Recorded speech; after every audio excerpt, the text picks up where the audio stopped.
ওইটাতে টানাটানি করো না।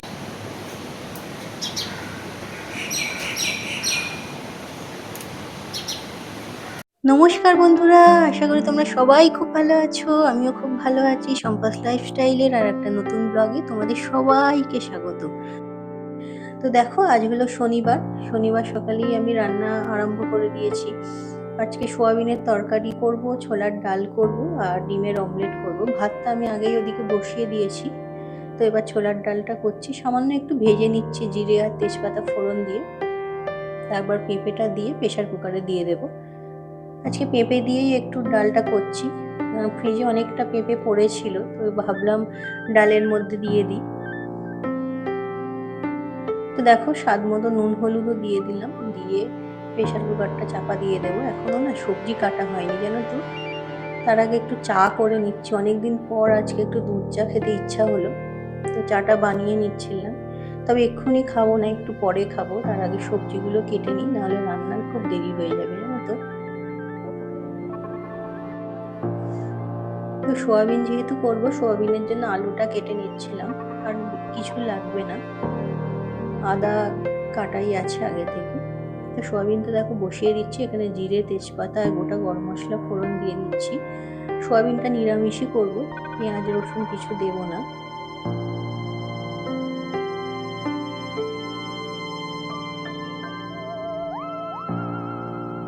টমেটো দিলে একটু ভালো হতো, কিন্তু বাড়িতে টমেটো নেই, তাই যা আছে তাই দিয়েই করছি। তো একটু আদা জিরে কাঁচা লঙ্কা দিয়ে বেটে নিয়েছি।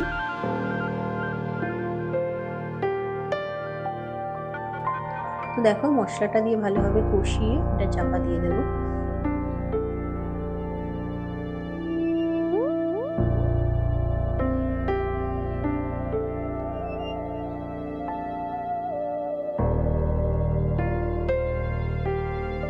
এবার চাটা খাচ্ছি।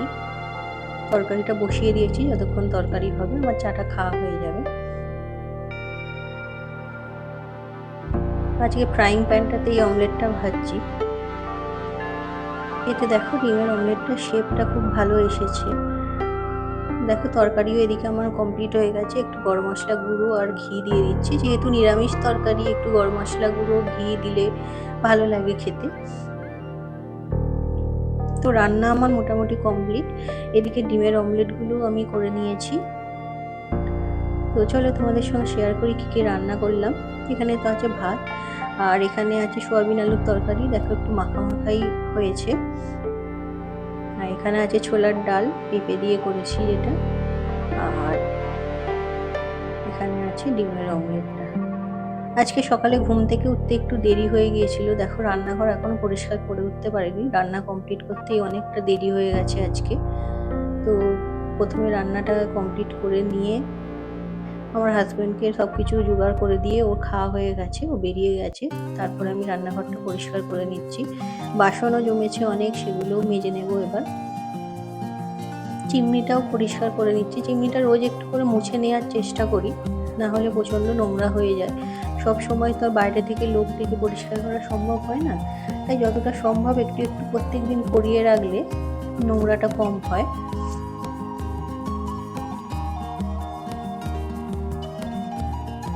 বাসনটাও মাজা কমপ্লিট, এখনো টিফিনের কিছু করিনি। ভাবছি আর কি একটু চিড়ে দিয়ে পোহা বানাবো, যেটা ঝাল পোলাও যেটা হয় সেটা বানাবো ভাবছি।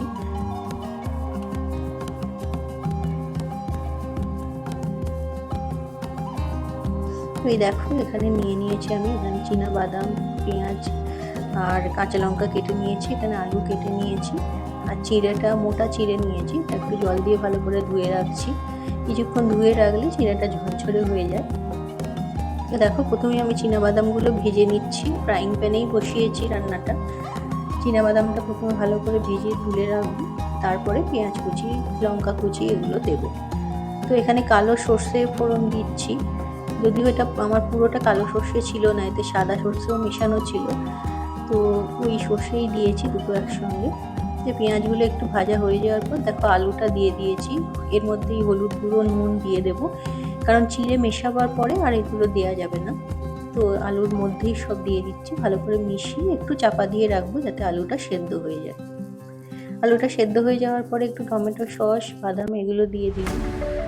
দেখো চিড়েটা কি সুন্দর ঝুরঝুরে হয়ে গেছে। এবার খুব হালকা হাতে শুধু মিশিয়ে নেব চিড়েটা, তাহলেই হয়ে যাবে। লো ফ্লেমে রেখে হালকা করে দেখো মিশিয়ে নিয়েছি। এই দেখো আমার চিড়ের পোলাও মোটামুটি রেডি। ঝাল উপর থেকে একটু কাঁচা লেবুর রস ছড়িয়ে দিয়েছি। আজকে বাইরে বেশ ভালো রোদ উঠেছিল জানো, তাই ভাবলাম যে কটা জামা কাপড় জমে আছে সব কেচে ফেলি। ওয়াশিং মেশিনে কিছু জামা কাপড় দিয়েছি, কিছু হাতেই ভালো জামা কাপড় যেগুলো আমি হাতেই কেচে নিই, তো সেগুলো কেচে নিচ্ছি ওর জন্য। ওয়াশিং মেশিনে আসলে ভালো জামা কাপড় দিলে ওটা যখন শুকোয় এত পাক খায় জামা কাপড়গুলো, প্রচণ্ড ভাঁজ হয়ে যায়। তাই ভালো জামা কাপড়গুলো চেষ্টা করি হাতে কেচে নেওয়ার, আর যেগুলো রেগুলার ইউজের সেগুলো ওয়াশিং মেশিনেই দিয়ে দিই। তো আজকে অনেক জামা কাপড় ভিজিয়েছিলাম, সেগুলোই আস্তে আস্তে কেচে নিচ্ছি।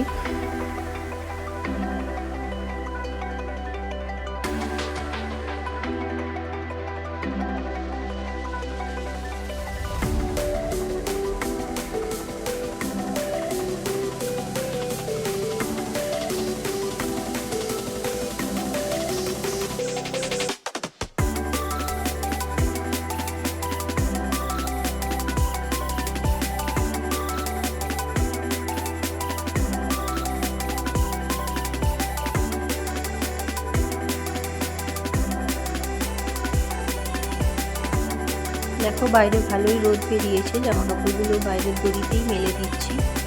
জানি না হঠাৎ আবার বৃষ্টি এসেও যেতে পারে। তো এখন হলো সন্ধ্যেবেলা রান্না আরম্ভ করে দিয়েছি। একটু ঘুগনি বানাবো।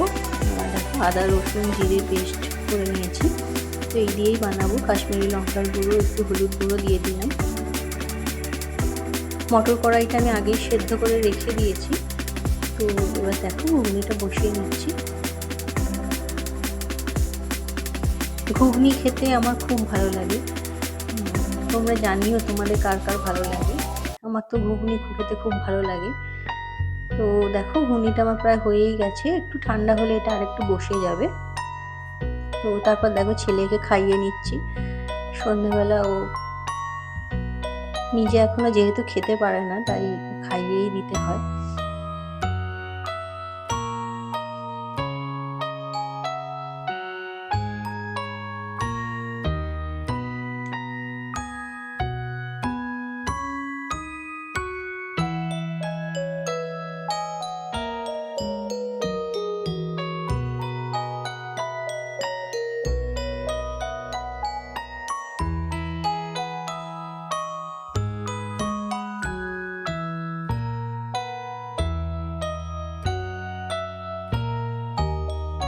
এই দেখো আমাদের বাড়িতে নতুন ল্যান্ডলাইন কানেকশান নেওয়া হয়েছে, তো সেটাই আমার ছেলে পেয়ে খুব খুশি হয়েছিল। কানে দিয়ে ওর জন্য কথা বলছে দেখো মামার সঙ্গে। সন্ধ্যাবেলা আমি মেয়েকে পড়াতে বসেছিলাম।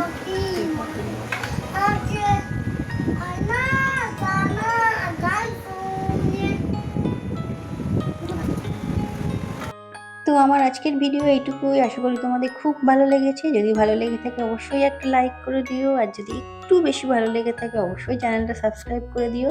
সবাই ভালো থেকো, সুস্থ থেকো, টাটা।